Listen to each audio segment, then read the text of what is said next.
Bonsoir auditeurs et auditrices, téléspectateurs et téléspectatrices de Radio-Télévision Nouria Machariki Official. En ce mercredi 22 octobre 2025, vous êtes au micro de Senama. Bienvenue à la une. Dans une mise à jour de ce mercredi 22 octobre 2025, la FCM 23 dénonce les attaques opérées par les forces loyalistes. Dans un communiqué sorti par Lawrence Kanyuka, la FC M23 dénonce les attaques opérées par les forces loyalistes. Voici le contenu du communiqué. Le régime de Kinshasa poursuit sa campagne belliciste en procédant à des bombardements délibérés et aveugles à l'aide de drones de combat sur les zones densément peuplées des localités de Nyarushamba en territoire de Massissi, Kachebere en territoire de Walikale et leurs environs. Ces attaques ignobles perpétrées les mardis 21 et mercredi 22 octobre 2025 constituent une violation flagrante du cessez-le-feu. Par ces agressions, le régime de Kinshasa foule cyniquement au pied le processus de paix de Doha, révélant au grand jour son refus catégorique de résoudre le conflit par des voies pacifiques. Il emporte l'entière responsabilité ainsi, ayant lui-même provoqué l'escalade et saboté les efforts de paix. La FC M23 prend à témoin les dirigeants régionaux ainsi que les partenaires internationaux. Face à cette situation, elle se voit contrainte de manière légitime de se défendre et d'éliminer toute menace à sa source afin d'assurer la protection de la population civile. Fin de communiqué signé Lawrence Kanyuka, point focal de la communication pour l'AFC M23. Les FARDC et leurs alliés sont en train de préparer des attaques à partir de Nzovu. Les forces armées de la République démocratique du Congo, FARDC et leurs alliés se préparent activement à une nouvelle offensive militaire dans la région de Nzovu, située à l'intérieur du parc national de Kahuzi-Biega. Selon des informations recueillies auprès d'un habitat de Katoussi, qui a requis l'anonymat pour des raisons de sécurité, d'importants mouvements des troupes ont été observés ces derniers jours. Des avions militaires effectuent des rotations régulières pour transporter des soldats depuis Kindu dans la province de Maniema, ainsi que depuis Kisangani dans la Chopo vers cette zone stratégique. Walungu, 2 jours de violents affrontements entre l'AFC et les Wazalendo à Nyangezi. Des affrontements opposent depuis des jours l'AFC M23 au Wazalendo dans plusieurs villages du territoire de Walungu au sud Kivu. Les combats sont concentrés dans le groupement de Karongo, Nyangezi. Ce mercredi, les affrontements ont repris aux environs de 13 heures locales selon les sources locales. Depuis mardi, des détonations d'armes lourdes et légères se faisaient entendre dans la zone. C'était d'abord hier et depuis 13 heures aujourd'hui mercredi au niveau de Karundu, Bwenda et Muganzo, confie un acteur local. Quelques jours avant, d'autres affrontements étaient signalés vers Mulende dans la zone de Bwenda et sur la colline Muhono sur Plomba-Listem Nyangezi. Nyangezi est un village stratégique qui relie Bukavu et Uvira via la route nationale numéro 5 passant par les escarpements de Ngomo d'une part et d'autre part, ça ouvre vers Kaziva par les escarpements de Nyanfunze. Des combats entre la FCM 23 et le Wazalendo sont récurrents dans cette entité et perturbent les activités tant sociales et économiques. Un témoin sur place nous a dit: la localité de Businga a été ce mercredi 22 octobre 2025 le théâtre de violents affrontements entre le Wazalendo et l'AFC et l'AFCM 23. Fin de citation. Située entre Nyangezi, Ngomo et Kamanyora, cette localité est actuellement au cœur d'une intense bataille alors que les Wazalendo se disent déterminés à reprendre le contrôle du secteur jusqu'à Nyangezi et Kamanyora, mais n'y arrive pas. Masisi combat entre l'AFC et les Wazalendo à Kazinga. La localité de Kazinga dans le secteur d'Osso-Banyungu, en territoire de Masisi au nord Kivu, est secouée depuis la matinée de ce mercredi 22 octobre 2025 par d'intenses combats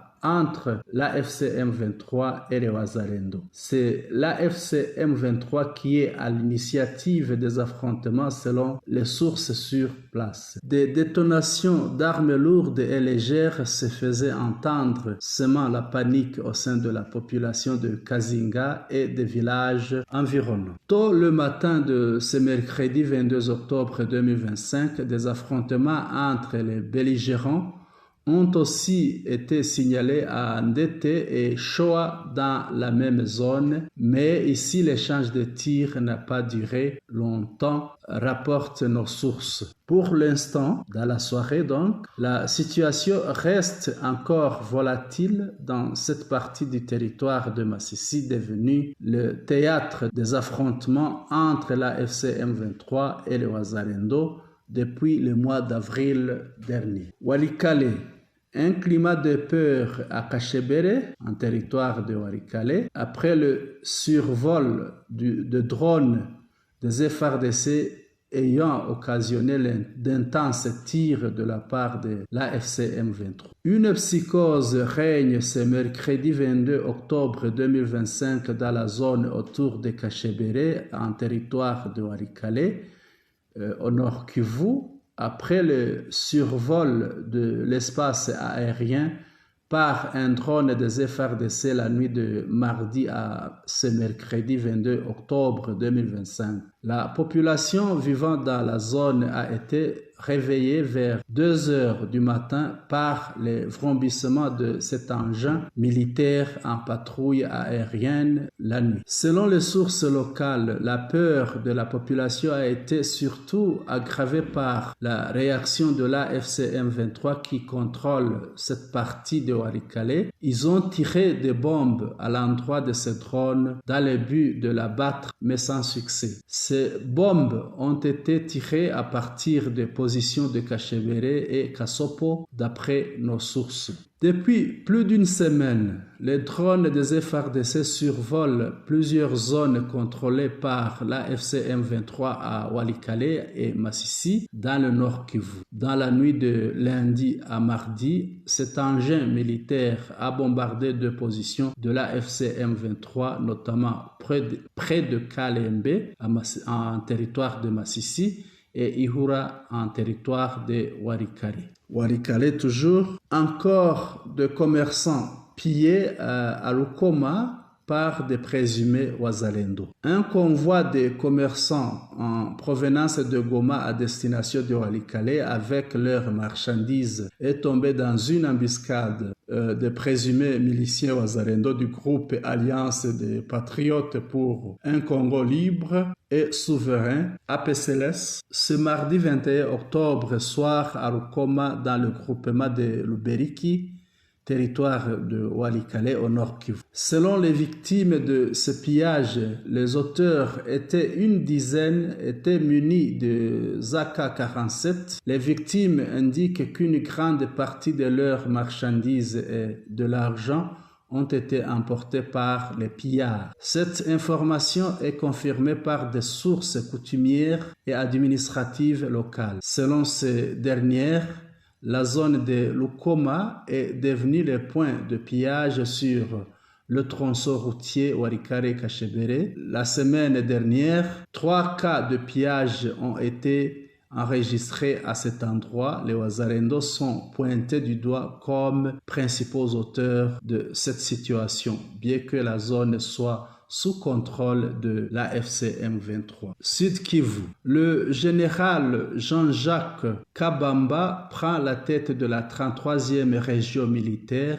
Amuri Chiviri assume désormais le commandement de l'opération Sokola 2 du Sud Kivu. Le général de brigade Jean-Jacques Kabamba a été nommé à la tête de la 33e région militaire en remplacement du général Mwakumbuku Jean-Daniel, récemment décédé. De son côté, le général de brigade Amuri Chiviri succède au général Mwehu Lumbu Evariste à la tête de l'opération Sokola 2 Sud Kivu. Selon le porte-parole de l'opération Sokola 2 Sud Kivu, les deux officiers sont arrivés à Uvira pour prendre officiellement leurs fonctions. Je cite, les généraux de brigade Ilunga Kabamba Jean-Jacques et Amuri Chiviri, respectivement nouveau commandant de la 33e région militaire, nouveau commandant du secteur opérationnel Sokola 2 Sud Kivu, ont foulé à nouveau le sol d'Uvira ce mercredi 22 octobre 2025, a déclaré Mbuyi Kalonji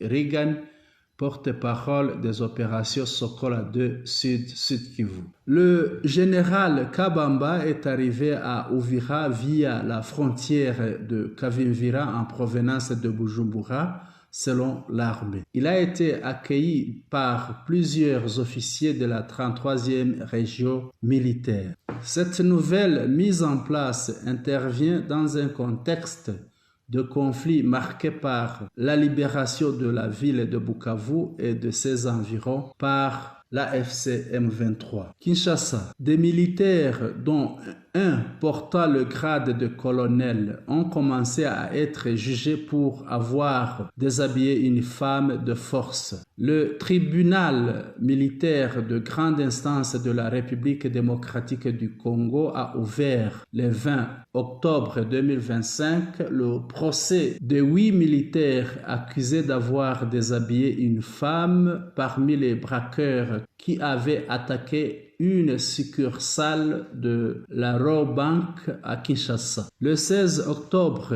ces braqueurs avaient fait irruption dans la banque, prenant en otage les employés et les clients présents. La police et l'armée dépêchées sur les lieux étaient lourdement armées, disposant notamment d'armes à feu et de blindés. Lors de l'intervention pour neutraliser les braqueurs, certains militaires et policiers ont été filmés en train de traîner au sol une femme parmi les assaillants, la déshabillant entièrement avant de la jeter dans un véhicule tout en la maltraitant, puis de la conduire au cachot. Parmi les militaires poursuivis figure le commandant du bataillon, le colonel Mumesa Kimpweni Désiré, qui avait dirigé l'opération d'arrestation, 2 capitaines, un sous-lieutenant et d'autres officiers subalternes. Le parquet militaire congolais reproche au colonel Mumesa et à ses coaccusés des actes inhumains et dégradants en lien avec le traitement infligé à la femme identifiée comme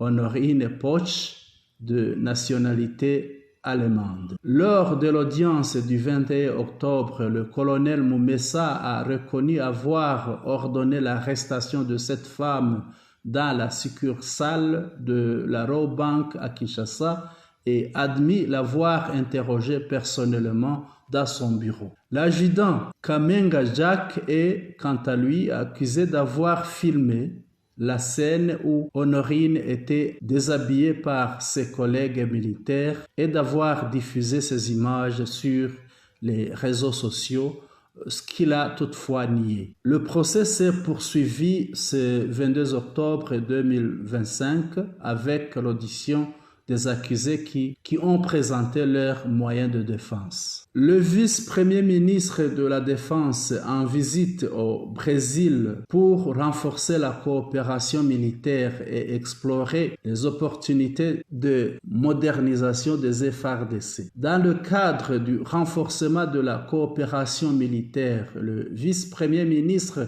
de la République démocratique du Congo, ministre de la Défense nationale et ancien combattant, Guy Kabombo Mwandiavita séjourne actuellement au Brésil. Ce déplacement qui intervient à la suite de la récente mission gouvernementale pour la relance de la coopération sud-sud s'inscrit dans la volonté du gouvernement de redynamiser les forces armées de la République démocratique du Congo FARDC dans un contexte marqué par la guerre contre l'AFC M23. Accompagné du lieutenant-général Jean-Jacques Icharigonza Nduru, chef d'état-major général adjoint des FARDC ainsi que d'autres personnalités de son secteur, le numéro 1 de la défense nationale a visité à Sao Paulo le centre commercial et industriel du Brésil. Sur place, renseigne la cellule de communication du ministre, ce mardi 21 octobre 2025, le vice-premier ministre a effectué plusieurs visites auprès de sociétés œuvrant dans l'industrie de la défense en vue du renforcement et de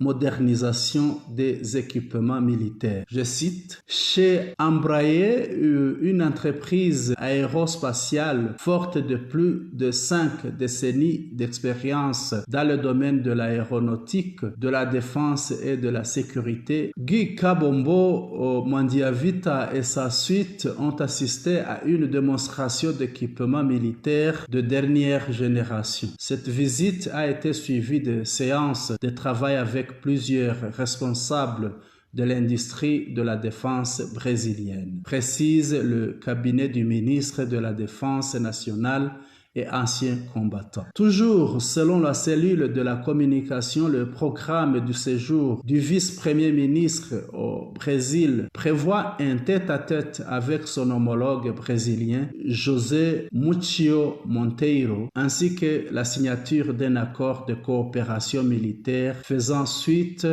à la déclaration d'intention signée au mois d'août dernier. Cette concrétisation marque la volonté du commandant suprême, le chef de l'État Félix Antoine Tshisekedi Tshilombo, de redynamiser les FARDC et de favoriser leur montée en puissance, souligne la même source. Rappelons qu'au mois d'août dernier, le gouvernement de la République démocratique du Congo avait dépêché une mission interministérielle en Amérique latine dans le cadre de redéploiement diplomatique et du renforcement de la coopération sud-sud. Cette mission de 10 jours, conduite par la ministre d'État en charge des Affaires étrangères, Thérèse Kaikwamba Wagner, comprenait le ministre de la Défense, de l'Environnement, du Commerce extérieur, de la Culture, Arts et Patrimoine, ainsi que la conseillère principale du chef de l'État au collège Géoportail et Diplomatie. L'équipe gouvernementale s'était rendue en Uruguay, en Argentine et au Brésil pour y promouvoir des partenariats durables. À travers cette nouvelle visite, Kinshasa entend jeter les bases de coopération solide avec ces 3 pays d'Amérique latine dans un esprit de respect mutuel, de solidarité entre les peuples du Sud et de convergence des intérêts. La République démocratique du Congo mise notamment sur le développement de collaboration dans le domaine de la diplomatie, de la défense, de l'environnement, du commerce, de la culture, des technologies et de la formation. Auditeurs et auditrices, téléspectateurs et téléspectatrices de Radio-Télévision Nouria Machariki Official, c'est ici que prend fin notre bulletin d'information. Nous vous remercions pour votre aimable attention et vous souhaitons une excellente soirée. Vous étiez au micro de Saint-Ama. Merci.